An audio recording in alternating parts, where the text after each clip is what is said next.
This is the Yanks Go Yard podcast with Adam Weinrib and Thomas Carannante. Welcome into the Yanks Go Yard podcast, Tuesday at Winter Meetings, 11 a.m. show. And yesterday, oh boy, what a doozy. The Yankees responded to the Mets signing Juan Soto by doing abjectly nothing and being connected to pretty much every available free agent and trade target. So who better to talk us through it all than our special guest, Dani Wexelman, is back to talk the Mets nabbing Soto, the Yankees' potential Plan Bs, and where everybody goes from here. Thomas Carannante is here as well. We'll get into it, but Dani, thank you so much for joining us once again and coming on the show. I feel like we should also call Thomas a special as well. You're both really special. Just a group of special people here together. I don't think I need to talk you off the ledges, though. You both seem almost level-headed, which is surprising. Were you expecting to have to were you expecting this to be somber, morose, and sort of, yeah, obviously, yeah. Honestly, walking around, I'm in Manhattan, and walking around, I haven't been out much because it's been cold, but I do feel that I might have to just lend a shoulder to crying fans across the city. I don't know. I haven't seen anything burned up yet except for the jerseys, but yeah, I expected more of a reaction, but that's fair. Listen, you're ready. It's a breakup and you're ready to move on. Well, you can't really be dumber than the jersey burners who I think forgot that the Yankees don't typically have names on the back. If you got a Soto jersey with a name on the back, then by all means, like I have a ridiculous caricature t-shirt of just like a big head Juan Soto that like I'm never wearing that again. That's obviously going, with the Super Bowl losers. Yeah, the Super Bowl losers championship shirts. It's going wherever those go. But if you have a number 22 jersey and that's all it is, like you probably should have kept that. Although number 22 kind of uniquely cursed. Also Jacoby Ellsbury. So maybe you just don't want that in your life or shouldn't have bought it in the first place. No, but I also have a bone to pick with Yankees fans because I know how sacred it is to not have the name on the back of the jersey, and yet so many jerseys have the names on the back. I heard a rumor, maybe you guys told me this, that it's more affordable to get the name than not get the name. To make it like that on the doesn't make any sense. That's more materials. Double merch, man. It's the capitalist Yankees. All right, that's fair. I don't support it, but I understand it. Well, welcome back. I mean, let's obviously we will start with the nitty gritty and your reaction to the enormity of the move. I think we all knew at a certain point that this was going to come down to the Yankees and Mets, and we talked about it last time you were with us, so way back before free agency even opened. The Red Sox got in there. The Blue Jays, their offer is rumored to be also $760 million. I don't know if you saw that yesterday, but it always felt like it was Yankees and Mets. Final days, it felt like it was trending towards a return to the Yankees and we all knew, okay, feels like he's coming back unless the Mets go to this absurd length that we were assured, hey, Steve Cohen might just outbid anything by $50 million.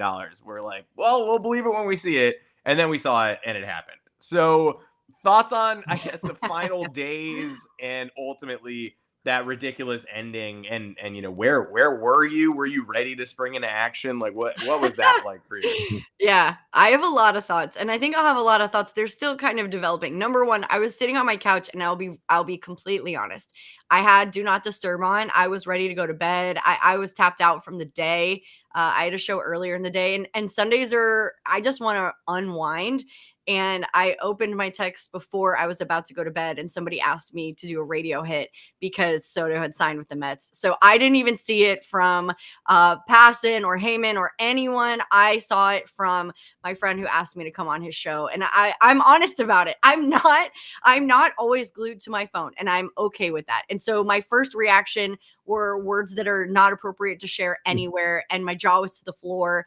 The magnitude of the contract for a regular human to wrap your head around, almost $1 billion and hundreds of thousands per day. That's what it averages out to. But not only that it was the biggest in baseball, it's the biggest in all of sports. And the more that I think about it, I unfortunately think that the Mets have to thank the Yankees and Brian Cashman for making the trade and putting Juan Soto in New York and putting the thought that he's right there across the street. How easy is this? Because at the end of the day, it was about the money, but then it was about those granular details of, is this going to be my home? Do I feel comfortable here? Do they want me here? The reports about having a suite for his family and how close he is to all of them. And so ultimately, what I think happened was that Steve Cohen outworked Hal Steinbrenner and he out maneuvered Hal Steinbrenner. It wasn't really about the money, because if you want to be in the iconic pinstripes, $5 million, which was what the reports were, separated the Mets and the Yankees, and then the one extra year that the Yankees offered, $5 million, and then 15 million less in the signing bonus. Who cares about $20 million, right? I say that respectfully, but who cares when the number is that big? And so the Yankees got outworked by the Mets and Steve Cohen with his personal touches and bringing his wife in. And unfortunately, the idea was planted when the trade was made. So that made it a lot easier, I think, for the Mets to start working towards this and realizing that the money was always going to be there. But for Juan Soto, it's obvious now we have more details that are coming out about the important things that he wanted. He doesn't mind being in the big city, but he wants his family to be taken care of. And clearly, the Cohens did a better job of that in their pitch and made it more personable to him. And so now we see the aftermath of all of this. And ultimately, I think what's awesome is the clash of the Titans in New York, and everyone in baseball, their eyes glued to this city, and the Mets for the first time in their franchise history getting the guy and not being second best or the little brother, and being able to kind of be on par and playing the deep end with the Yankees. And that's frustrating for the Yankees and their fans.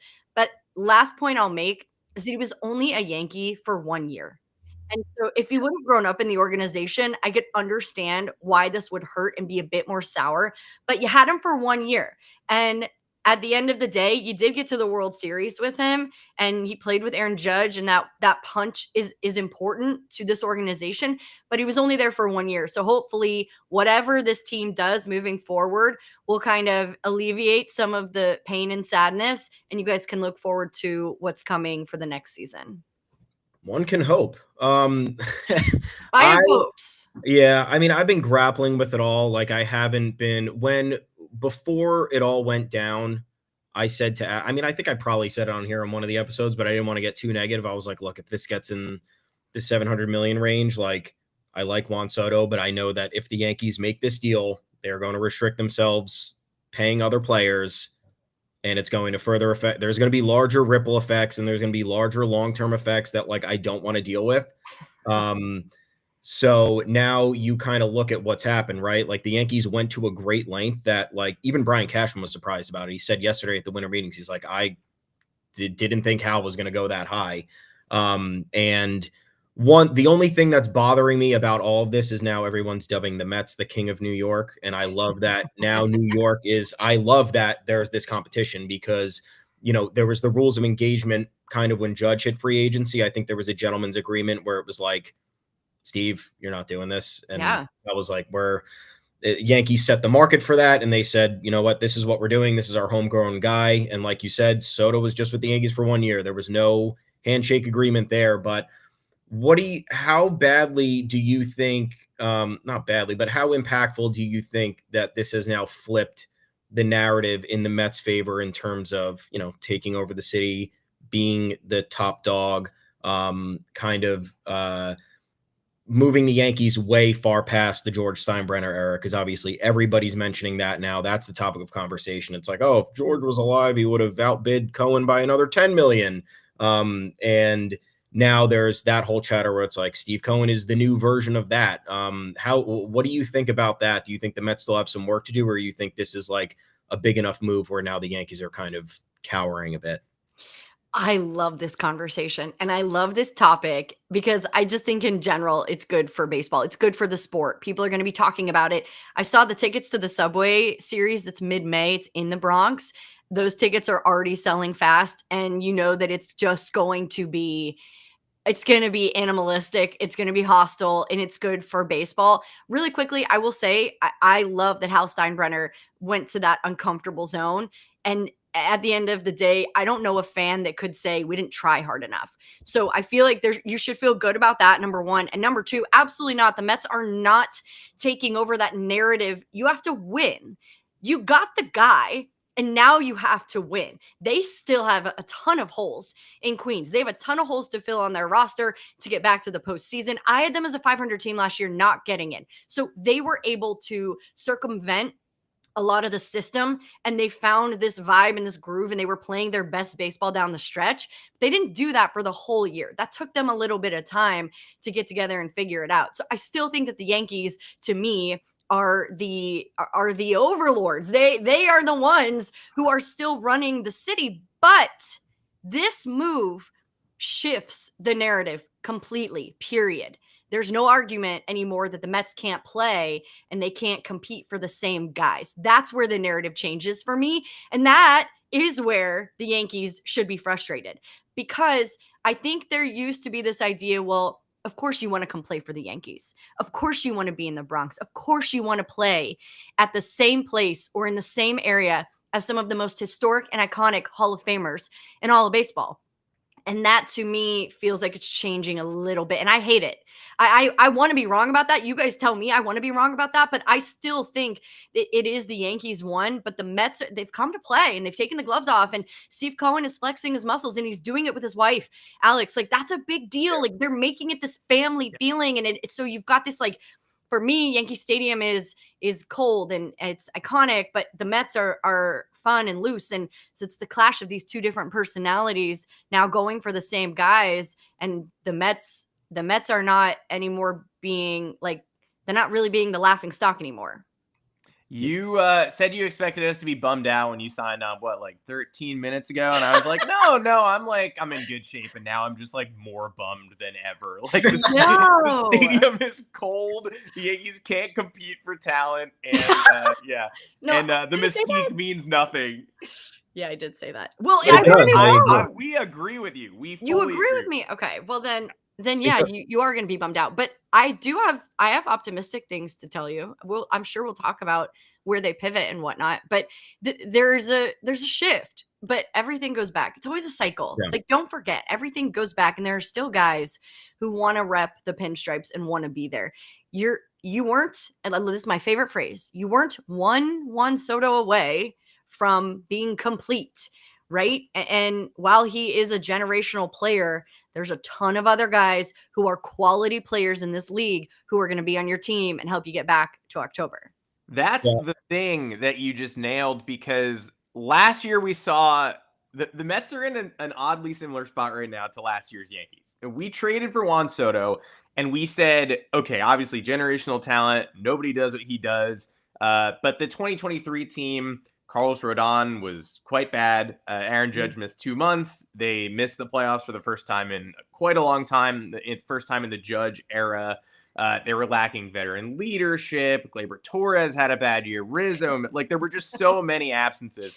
And they get Soto, they get Verdugo, and we go, okay, I mean, is Juan Soto enough? The holes still remain. You're getting below league average play in all these spots. It turned out he was enough to make the World Series. Yeah. In sort of a weird weak AL. But once they got to the World Series, the Dodgers were, I mean, you saw the interviews with the Dodgers after the World Series. They were like, if we just let the Yankees like mess around, they're going to untie their own shoes and fall over. And the counterpoint is like, I have no counterpoint, because we saw it. They did that. They were bad. So do you feel like with the Mets right now, you meant like they got the guy, they got the centerpiece, but there's still work to do. Do you think they do it this year, or do they just consider Soto like, we got the foundational piece? You know, we'll let Pete go now. We'll let the pitching chips fall where they may. Maybe we roll the dice with Clay Holmes and Frankie Montas, or the Mets still sort of out for blood. This year's the year. Like, we've got so much more to do, and we've got the money to do it. They would drown if they don't make more moves. There's no way this team would be able to compete in the National League East if they don't make more moves. I think, number one, what is Juan Soto without the guy behind him? So that, to me, is number one priority. The only guys on the market who can protect him or produce power to get right. If you have Lindor on and then you have Soto on, the number 3 hole guy, that's bringing back Pete Alonso. That's Anthony Santander. That's Christian Walker. That's really it. Those are the guys left that could even start to do that. And Christian Walker's 34 years old. Anthony Santander is also getting up there. Pete Alonso is the most logical move. Well, Pete's going to cost you a ton of money, especially now that he knows what lengths this team is willing to go to. He went and hired Scott Boras for a reason, right? He knows what Boras is capable of, and that number getting driven up. Even if he had a down season last year, the number's still going to be there. You want to know why? Because the Yankees need a first baseman.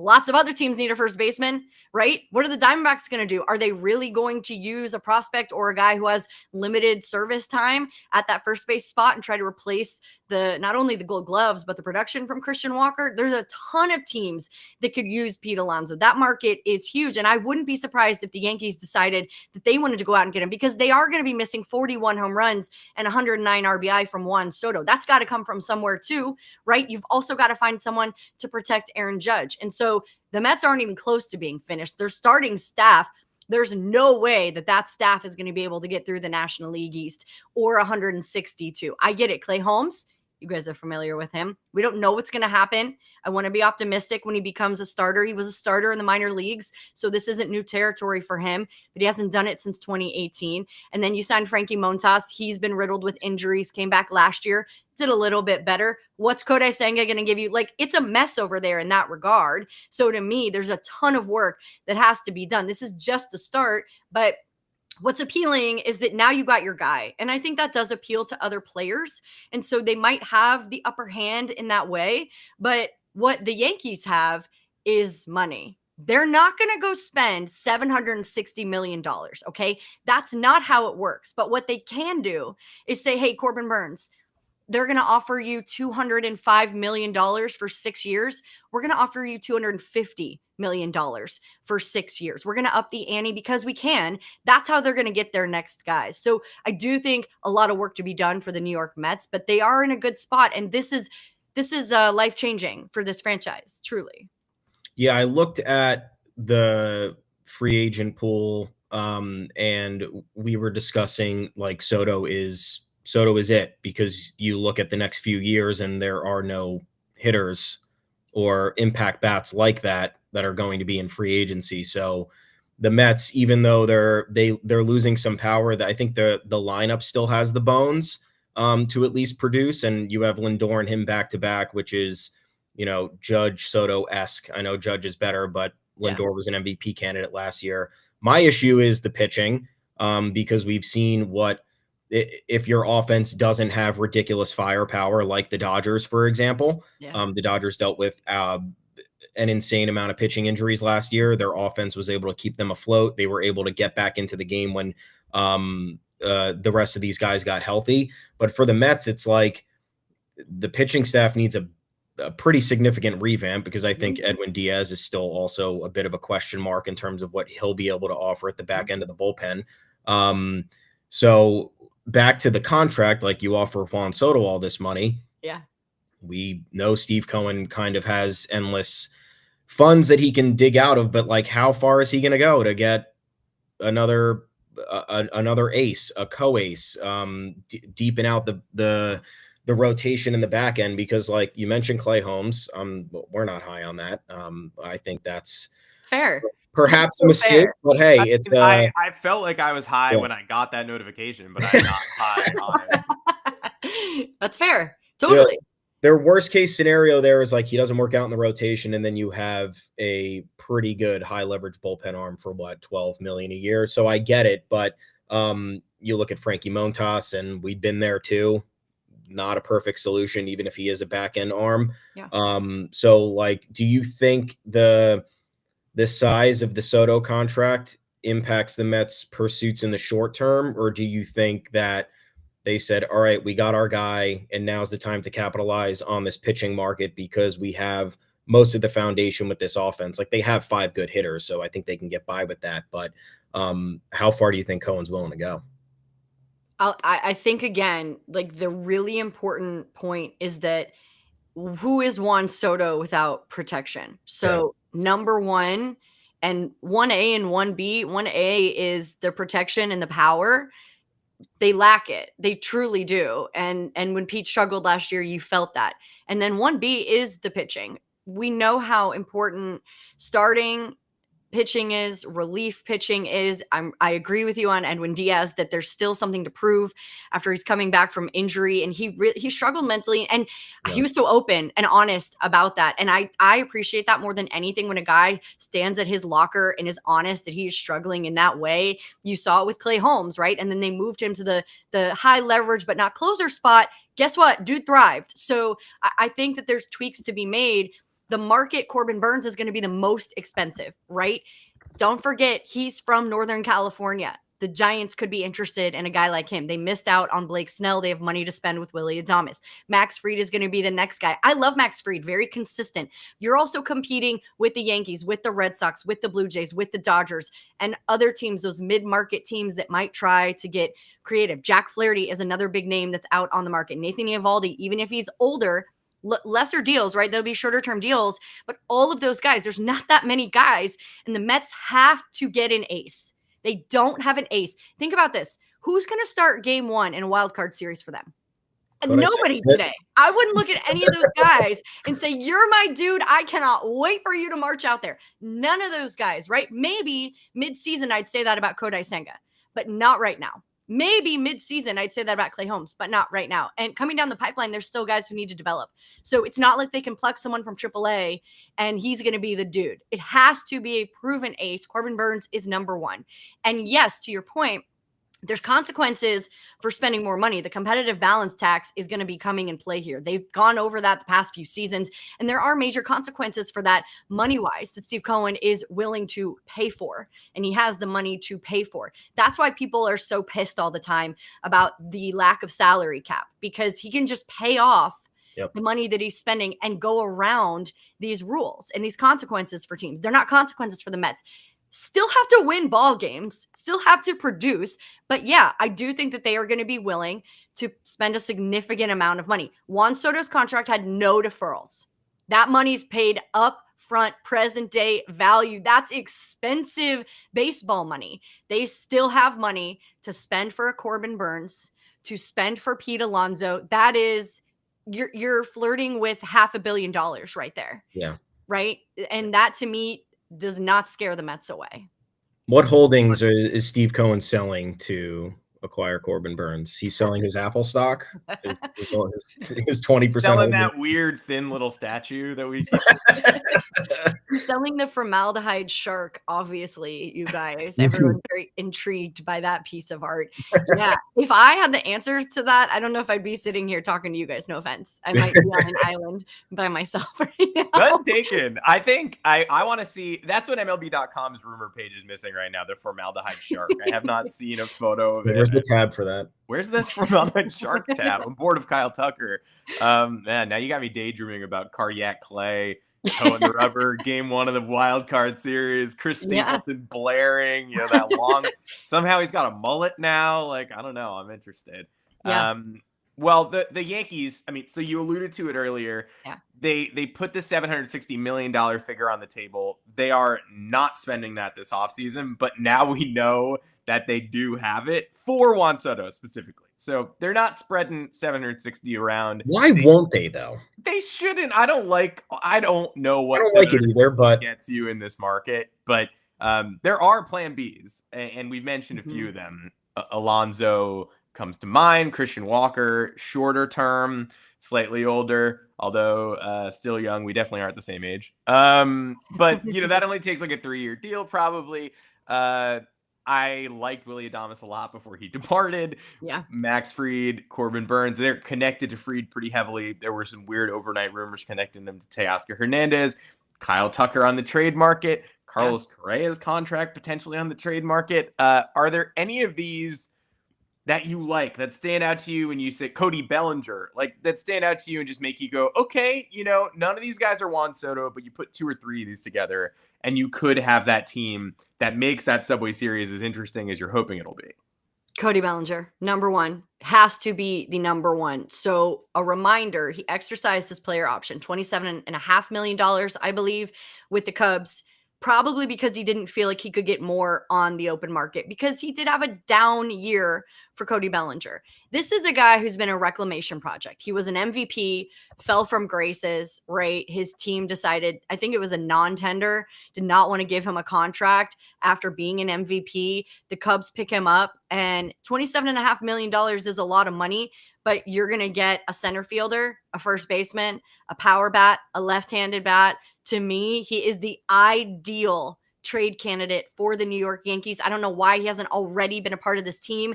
I don't know where along the way that the bag was fumbled, but it was. And so to me, he's the most obvious. Also, because the Cubs are starting to also be more interested in building their farm system back up. This to me is the ideal. What are the Cubs doing? What's that? What are the Cubs doing? I don't know what they're doing. Well, you would know. You're NL Central centric. I am NL Central. Yeah, they first of all, their pitching staff was horrendous last season. I think that they have a lot of room to grow in that department. Bullpen in particular, everyone on that team, every position player underperformed. Underwhelming offense and just got eaten alive. And listen, it was Craig Counsell's first season as manager. The expectations were sky high and they fell short, and they know that. And the Cubs are going to be back, but the Cubs have been rumored to be in on a lot of big people. I wouldn't be surprised if they were having conversations about Juan Soto at one point too. They have money, but they also have prospects. And I think that they want to continue to grow in that area. And so I don't think it would be a surprise if Cody Bellinger was shipped out. They either compensate with prospects that they have, or they get someone from the New York Yankees. It's going to obviously be eating that money, 27.5. And then maybe there's a prospect or two that's included in that. I think that would be a pretty heavy haul, not as big as say a Garrett Crochet from the Chicago White Sox. That to me, trade wise, or Kyle Tucker will be the largest prospect hauls. I'd be shocked if the Astros did that though. Let's remember, like, they're still competing. They're still in it. They can still go to the World Series. I expect them to re-sign Alex Bregman. I think it would be insane if they traded Kyle Tucker right now. It is going to cost them a ton to keep him, but they could have one more push to the World Series. So to me, it's Bellinger. And then I think there's a lot of other avenues that you can go. I can see people here in the chat, which is so fun. And we talked about Nolan Arenado in that regard. So he is going to cost, I think it's around $30 million. So the Cardinals want to shed that salary, number one, and the Cardinals also want prospects. So if the Yankees are willing to give up prospects, then I do think that, hear me out for a second, Alex Bregman is going to cost a lot more. And while he's much younger, I do think Nolan can play third base. He can play the position. He's been rumored to say he'd move to first base. Okay. Where will the offense be? I don't know. But if you can supplement with, I don't know, what if you sign Pete Alonso? What if you get Christian Walker? They both have more power than Nolan. Then I'm not as concerned about what Nolan's doing at the plate. I'm thinking about a veteran leader who can play the position. And I'm telling you right now, this is a guy who's putting the work in the offseason to be better than he was. He needs a change of scenery desperately. And so that's where my mind likes to go. I know a lot of people don't like it because his bat's declining, but if they keep missing out on guys, then this is where you're going to be. And so I think Oswaldo Cabrera is also a name that I'm intrigued by. I don't know what they're going to do with him. He's that depth piece. Where do you guys feel like he fits in next year? We love him. He should be. I mean, we thought he should have been starting at first base in the postseason. After all the struggles there, but I mean, I think the Yankees every year have a guy off the bench who plays in 120 games, and that's him. And it's all over the place. It could be like I don't want him in the outfield, but he can play the outfield. I'd rather him at first, second, and third. And then if the organization wants to give Anthony Volpe a day off one time over the course of this season, which they don't for whatever reason, Oswaldo could play shortstop too. So for me, he's first guy off the bench for Aaron Boone to utilize in any capacity, and I think there's a ton of value there. But I think like if they go after these other aging players, like, look, I do support a Cody Bellinger trade. My one caveat is get him, but put him at first base because he gets injured in center field all the time. Yeah. And the Yankees are dealing with injuries every year, regardless, doesn't matter who it is.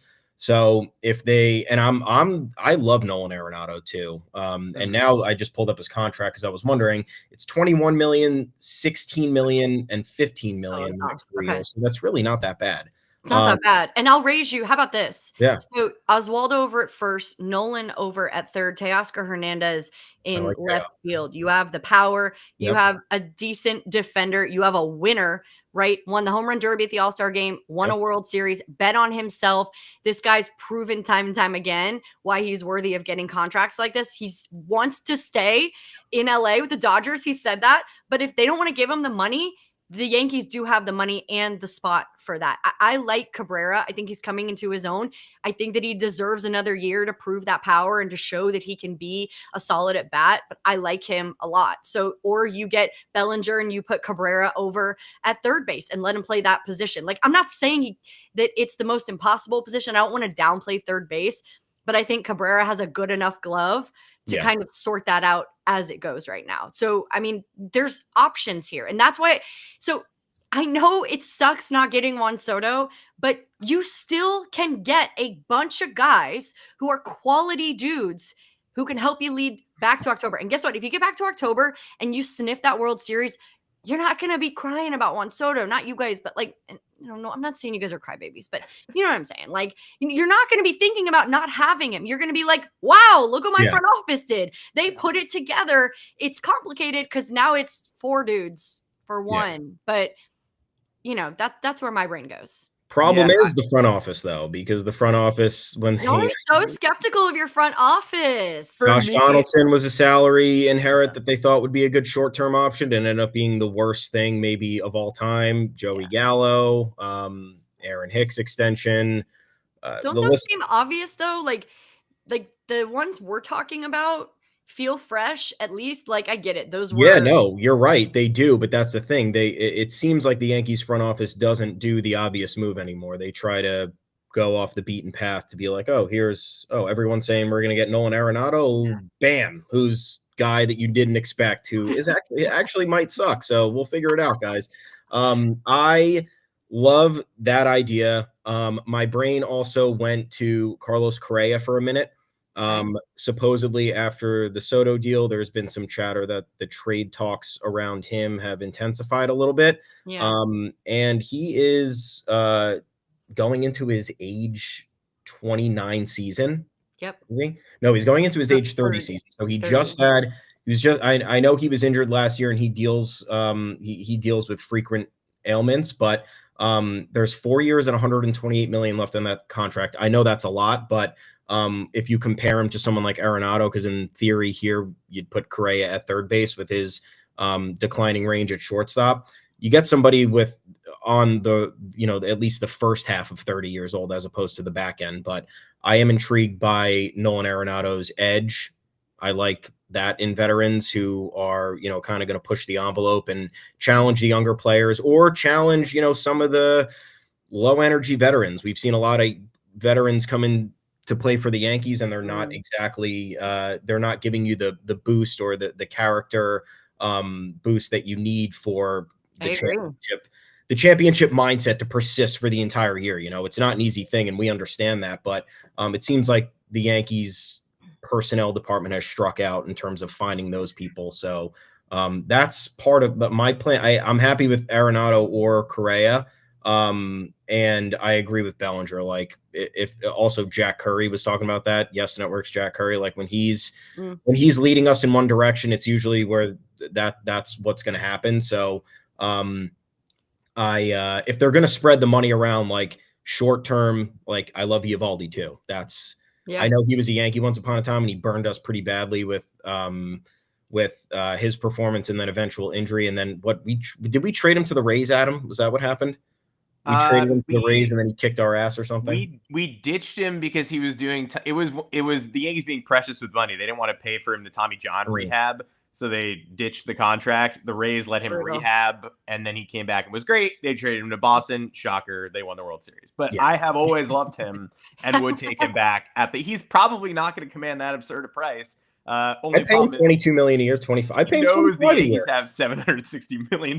So I think he's going to get a good chunk. I do. I think, what is he, age 37, I believe, this season? But I think he's going to get a good chunk. I could be wrong. He could be 34, but I think he's 37. So you guys don't mind having Carlos 35. Correa on the New York Yankees? I do not mind I having. don't. We wanted him. We wanted to sign him back when he. Well, that. Sorry. I think we had our brains broken when they had that really bad 2021 season and lost in the wild card game to the Red Sox. Yeah. The Yankees, and then we were like, just sign Carlos. It doesn't matter anymore. Like the cheating scandal doesn't matter. Wow. Character doesn't matter. We lost our minds for like a month because character does not matter. No, nothing matters. Yeah. Morality, throw it out the window. None of it matters. We were there for like a month, and then when the numbers started coming out and it got to a prohibitive area, and once again, every offseason, it's like, well, the Yankees need like 5 other things. So I don't know if they could pay Carlos Correa $35 million, but I would take him now. I think that's all in the past, and now he's been, I want to say, a tad irrelevant on the Twins because the Twins have been a bit of a disappointment as well. So get him back in the spotlight and let him rediscover himself because he's one of the most fiery players I've ever seen play baseball. And he, as much as I hated him eliminating the Yankees all those years, like he's the guy I want on my team. You don't mess with him in the playoffs. I'm out on Correa. I'm out on Correa because of his injury history. Yeah. I just think at this point, that kind of money for someone who can't stay healthy on the field is not someone I want to invest in and is not the solve for me. I think that, like, I do agree with the fiery part, the winning part, 100%. I'm just looking at like games right now. Injured last year, 86 games, right? Year before, 135. Year before, 136. His best year, 2021. So that's going to be 4 years ago at this point. And now he's going to be 30 to 31 years old. So I'm out on that. And I just don't know where the production's going to be because I don't want to take a risk on that. I know his name's been floated. He's got a full no trade clause as well. So that's really difficult to move. So not only do you have to figure out if he's be willing to go there, but what the Twins would be asking for in return would probably be decently big. So again, then you start to think about, well, are we also going to get Bellinger? Are we also going to trade for another guy? So I think then it gets a little complicated. He wouldn't be my first pick. Yeah. So, right. But I hear what you're saying and I understand why it makes sense. Like, my solve, though, back to that would be Teoscar Hernandez for your power and your production, which he's proven to do in one of the best lineups in baseball, and then trading for Bellinger, playing a corner, putting Oswaldo Cabrera at the other corner, or you get Pete Alonso and you pay to put Pete at first and bring in your power. You put Cabrera over at third. So all in all, what we've all been talking about, which I think is optimistic if the front office can make the move, is that there's a ton of pieces that you can put together to field a competitive team that's going to get back to October. Now, here's the whole thing, is that you're competing against the Mets and the Red Sox and the Blue Jays and the Dodgers. And you don't know if it's just about the money. So now I think you're kind of in your head like, well, Juan Soto didn't really care about the money and he didn't want to be with us. So, why was that? Is that an internal thing? Is that the pitch just wasn't good enough and it wasn't there? That's kind of what it sounds like. Juan Soto's 26 years old. He's an outlier a little bit. So, yeah. And we haven't even mentioned Jazz. I forgot about Jazz. Apologies to Jazz. Jazz is in the mix. Jazz. I don't want Jazz to stay at third base, to be honest. I want Jazz to move back to the middle infield, where I think he's more comfortable with, and I think he'll thrive in the lineup, being in a position that he's more comfortable with. You underestimate how hard that is for him to have played third base and come in and try to produce as well. I think he'll produce for you moving back to that position. So you still need your corner outfielders. Yeah. Or infielders, excuse me. Infielders, Yeah, you mentioned being in our own heads. I've been in my own head since Aaron Judge dropped that fly ball in the 5th inning. So nothing new here. But yeah, Teoscar Hernandez is definitely one of my guys. I want Jason Dominguez in center. I want Aaron Judge back to right, and I want Teoscar in left. I know it's a defensive challenge, but look, hypocrisy. When it looked like there were all these anonymous Twitter accounts saying that Soto was going to the Red Sox over Thanksgiving. And we were like, these are garbage. Anonymous Twitter accounts don't do anything. Wait for passing. An anonymous Twitter account came out last night that said Teoscar and the Yankees were pretty close to a deal. And it was someone who got $800 million on the Soto contract first. And then all of a sudden I snapped into like, ooh, okay, well, this guy's legit. Like, this guy actually nailed one. Yeah. So I'm all over Teoscar to the Yankees. I love that fit, and I've been thinking about it I wasn't thinking about it seriously until last night, but I definitely am now.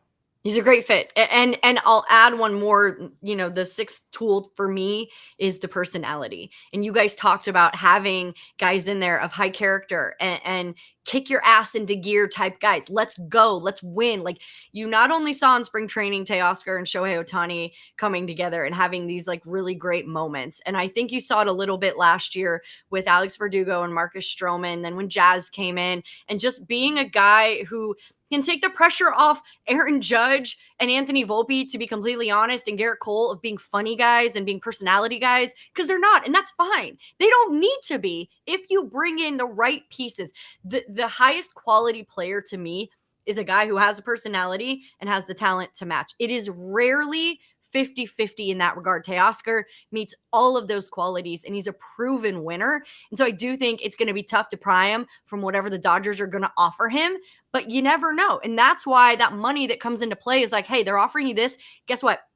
We're going to offer you that and then a little bit more, because that's how badly we want you and we need you and we want you to be here. I think you'd thrive in New York. I think the fans would love Teoscar Hernandez. Totally and so agree. now it's just a matter of putting those pieces together and seeing what Brian Cashman and Hal Steinbrenner feel like the best puzzle pieces are. I do think Judge has got to move to the corner. If you want the most production out of him, that's got to happen too. But I personally am optimistic. I'm going to carry you guys on my shoulders and put you on my back.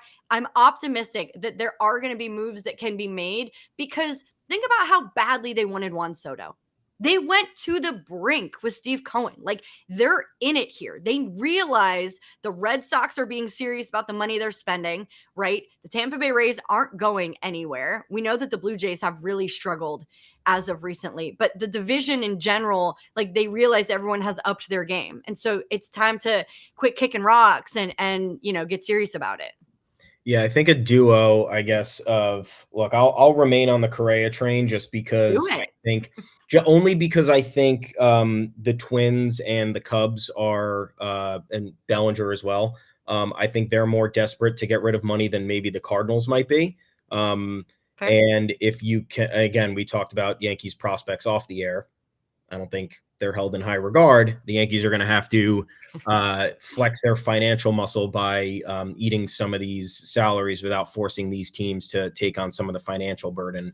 But I love a Teoscar duo with either Arenado or Correa, because I think that, look, cold corporate concrete Yankee Stadium, I think it takes away from some of the personality. You know it too. Yeah. We know it. I only go a couple times a year, because then I leave and I'm like, did I just lose my entire soul? It gives me hospital vibes. And I understand that.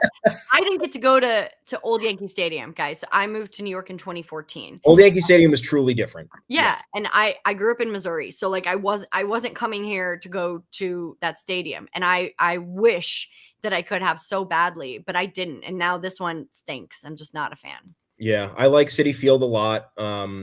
But I think, like, you looked at the Yankees this year, they imported those personalities that I think they thought would turn things around and make the clubhouse maybe a little bit more relaxed or jovial or whatever. Because again, we're not down there. We don't know entirely what's going on, but you could sense sometimes when things are tense. You watch guys in post-game interviews, like you said, you mentioned with Diaz before, like, guy who's sitting there at his locker waiting to just be like, yep, here it is. This is what's going on. Like, Yankees players are very buttoned up. You don't see a whole lot. Soto was actually the best with the media, in my opinion. He was very open and he was very well spoken. And he was to the point, and he played the whole free agency game really well. He constantly deflected those questions professionally. But I watched guys like Verdugo and Stroman, and even Oswaldo at some point, just like fade into the background a little bit. And I like that more as the forefront. Like, you have those guys kind of being loud and providing the energy. And, in April, the Yankees were the dogs, right? Remember? They were barking at the top of the dugout. And then, like, July came by and it was like, what's everyone doing? Where'd everyone go? Hello? Anybody home? So yeah, I think it's like, if we can get two of those big personality fits, like Teoscar in spring training was awesome throughout the year. He became like an instant fan favorite among Dodgers fans, especially on social media. Like, we followed that fairly closely too. But I totally agree with you. Like if those guys, hey, Adam joked yesterday, maybe we pay Teoscar 1 year for Soto's AAV just to get a little petty back. Yeah, $47.5 million. Yeah. We got it sitting here, and just 2025, come in and do your thing, and then we'll renegotiate next year. Yeah, I don't hate it. I think it's going to take a lot of creativity. It's not going to look traditional in any way. And I think that might surprise people, and that might be frustrating for people to watch it play out. But I do think there's going to be a lot of creativity. The market is smaller in terms of like the tiers, right? We talk about those tier 1 guys, tier 2 guys, and there's just less tier 1 guys. But the personality thing is fascinating to me. And I've heard from former big leaguers that chemistry doesn't matter. You don't have to like your teammate. You just have to respect him and play with him. But I disagree, because I do think the best teams that make the longest runs in October have a chemistry. They have something and they want to be around each other. I watched The Comeback, right, on Netflix, and that is old. No, we can't talk about that on here. Well, we're not going to. No, we're not going to. Did you bleep me out? Did I just get bleeped? You got bleeped. You sadly got bleeped. Somebody push the dump button for me. But I don't think I don't need Aaron Judge to be someone he's not. I don't need those guys to be something they're not. And if you like, I feel lucky. I try to go to the park as much as I can. I've got a credential. And so, when you're kind of just watching, like, they're funny. They laugh a lot with each other. They do. Like in batting practice, those guys are messing around. And once the game starts, they're just, dog face. Like, and maybe they're not barking, but I don't know if that's natural for them. I don't know if that's the thing they're going to do all season. They let somebody else do that. They let Jazz come in. I will be so curious. Will Jazz be wearing colored alien belts and, all of those things? I don't know if he'll be doing that next year. I'm really curious to see how that evolution happens for him. But I do think that there's something to be said about a guy who can loosen them up and be that dude and allow them to just keep that straight face. Because I'm sure they're tired of people saying, like, who are you? You don't have a personality, or like, it doesn't look like you're having fun. They don't care. They're having fun. They just don't have to show it to you. But I think those moves could be fascinating for them while they compete. And it's really going to show you where the Yankees stack up right now in the rest of baseball. Are they still those dudes? Are they still the guys, right? Compared to the rest of the league, if they can get players like that. And I think they are. I truly do. And they're going to need it because, as we mentioned, I think the farm system is lacking a little bit. And there's no one I'm truly anticipating, as we did with Jason Dominguez. I think Spencer Jones still needs some development. I think he's the biggest name amongst everybody right now, and he still needs a little more development. He could be traded as well. So the answers lie in free agency and trade. We are going to dub over that mention in The Comeback so that audio listeners are going to hear, like, I was just watching Love is Blind Season 7 on Netflix, and it'll be seamless. No one will know that we did that. Just do Love is Blind Season 1, though. That one was the best one. Yeah, they do get worse. But I obviously am still watching. So, oops. You mentioned, obviously, Clubhouse. They're laughing. They're joking. We don't see it quite so much. Yeah. You're also amongst some Met fans who probably had some laughing, some joking reactions, some relatively intense Met fans over there at SNY in the wake of the Soto news dropping.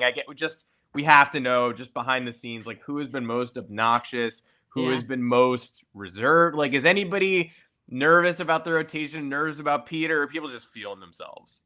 Yeah. So I was at SNY yesterday, as you alluded to, and I walked into a smiling, very jovial, ecstatic Sal Licata, and Sal donned a king's robe and a crown and came in, and we had poppers and we made it a whole thing. And that's what's fun. That's why I love my job, right? Is because of moments like these where you truly get to entertain people, and he's over the top because he can be, and because the moment warrants it. And I think that if it was for any other team, that's how you should be reacting. I don't know anyone who's neutral about a move like this. I will say, my understanding of Met fans, I have come to learn they feel as though the shoe will always drop, else they can't have nice things, and they never get to have the nice thing, right? Edwin Diaz getting hurt in the World Baseball Classic is my most recent example of that, and just the track that he was on. I don't think Mets fans feel that way right now. I think they are on top of the world and are flexing their muscles. But I will say, all of that, you still got to win. Period. Bottom line, you still got to win. You saw it with Ohtani last year. I've said this before and I'll say it again. When the Yankees don't win the World Series, it's not a successful season. And I say that because of the standards that they have put upon themselves and upon the league, and why everyone's pushing because the Yankees set the bar. So the Mets don't win the World Series in the first year of Juan Soto. Is it a successful season? No. It's not a successful season, and you keep working towards that. This is just the beginning for them, but I would say that my colleagues at SNY were giggly yesterday, and there was no playing it cool, and that there is what is the word I'm looking for? It's not optimism, a cockiness maybe of where the Mets now sit in the New York landscape, I would say. But I don't know anybody who's playing it cool, and they shouldn't. No. I enjoy being a fly on the wall of that and watching it all unfold, and love to talk about things like this.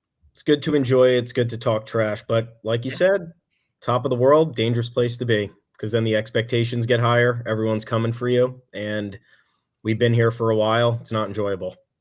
Yeah. I'd rather be some days I'd rather be the team that makes the Mets last. I'd rather be the team that makes the magical NLCS. The underdog run. I'd be like, oh, this is fun, instead of being like, wow, we got past the ALDS. Wow, we got past the ALCS. Wow, we got our asses kicked in the World Series. Well, and then if you get to make the underdog run, then they eventually make a Netflix presentation about you calling the buttons of it. So, do you have advice for Mets fans they've crossed into a threshold they've really never experienced before? Just keep getting more delusional, because the more reasonable you become, the less effective it is. Do what I can't do. Like, I have too much anxiety to be that cocky and confident, but I've spent so much time biding my time and not talking trash, and then the Yankees come up short, and nothing is going to stop people from mocking your failures, right? Just because you were reserved doesn't mean that people are going to remember that and be like, I don't think I'm going to talk smack to this guy because he was actually very kind in July. They're just going to be like, you suck, you lose. So take advantage. Yeah. Let it rip. I like it. Yeah. Especially here, right? Like here in this landscape, let it rip. Think of all the iconic media members that exist here in New York, and none of them have ever thought that being reserved was the right way to go. And I enjoy this for the Mets because I like to see other teams getting guys. I still look at the number and I feel a little queasy because I just can't wrap my head around almost $800 million when it's all said and done. I truly can't. But good for our sport and good for the history of sports, because people are talking about it, and that's what we want. Like, it's not about us, right? It's about what we get to do. And now we get to talk about it. He's not a basketball player, a football player. He's a baseball player. He's ours. And now, even though he's not yours, but he's. It's the Kevin Durant. It's Kevin Durant to the Nets, kind of. It's like, look, the Knicks thought they were getting KD, maybe Kyrie. They didn't. They go across town. The Knicks have ultimately built a team that is now poised to contend for titles, we hope. And we just hope Brian Cashman can piece it together in a similar fashion. Do you think the rivalry, I feel like this helps the rivalry. How fun is this, right? Like, come on now. I told you the tickets selling for the Subway Series. The next 5 years, that series is going to be unhinged. I hate the Yankees-Mets rivalry. I do. It's not a rivalry because you play each other 4 or 5 times a year, and the games have no bearing on the end of the season. And then it gets into toxic places, like Yankees fans are bullying Mets fans because it's like, oh, the Mets suck, we're the best ever. And then the Mets, I hate to say this, but I think the Mets treat the Subway Series a little bit more like totally Super Bowl-ish, and we're just like, I don't care. I don't. And then the Mets kick our ass, and then we're like, we don't care. And they're like, oh, you don't care? We just beat you up and down the street. It's like, I don't. I really don't. But I guess we got to buy in now because it's gotten personal. I think you kind of should. I think it makes it more fun, and it's great theater. I think it's so great for the sport. And ultimately, again, if the Yankees get to the World Series or if they get to the postseason with the pieces that they acquire, I think you kind of just move along. Like, he's not the only dude who plays baseball really well. You have Aaron freaking Judge on your team. Like, I say this respectfully, like, an embarrassment of riches to have both. You had it for a year, right? There's still tons of guys out there who can make you feel good about your team. It's true. I wanted to face the Mets in the World Series last year. Hopefully we get a chance this year and moving forward. Dani Wexelman, thank you tons for joining us. I know you're on SNY again later this week. Where can we catch you for the rest of the winter meetings and into the rest of the winter?